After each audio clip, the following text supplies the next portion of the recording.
Seterusnya berkenaan channel Telegram. Bagi sesiapa yang tak join lagi channel Telegram kita, nanti boleh tanya Mira sebenarnya kan, untuk Mira sharekan link sebab sangat-sangat penting. Sebab bila musim peak ni kadang-kadang kan kita gelabah macam orang dah lama tak ada orang chat kita nak beli produk untuk si comel lah. Lepas tu kita tak save gambar-gambar kan, sebab kadang orang takut berat kat galeri. Sebab kalau kat Telegram dia tak makan space sangat. So anda boleh join channel Telegram, anda boleh create sendiri.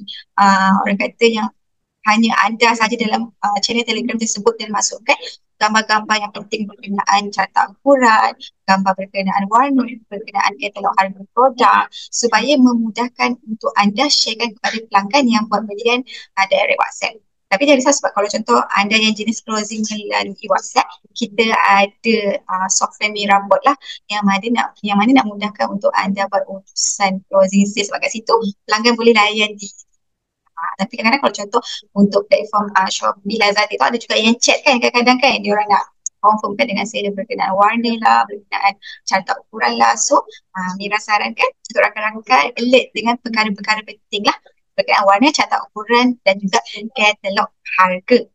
Seterusnya tambah lagi Mira nak tambah, bila musim peak nanti anda boleh menghubungi admin yang tepat juga. Maksudnya contoh kalau berkenaan tempahan ataupun berkenaan format order ataupun tersalah terima item, boleh direct Mira dan boleh je kontak Mira juga. Cuma Mira akan hantar juga kepada Alif untuk beliau urus. So yang terakhir ni Mira akan paskan kepada Nedi untuk dia terangkan dengan lebih lanjut berkenaan database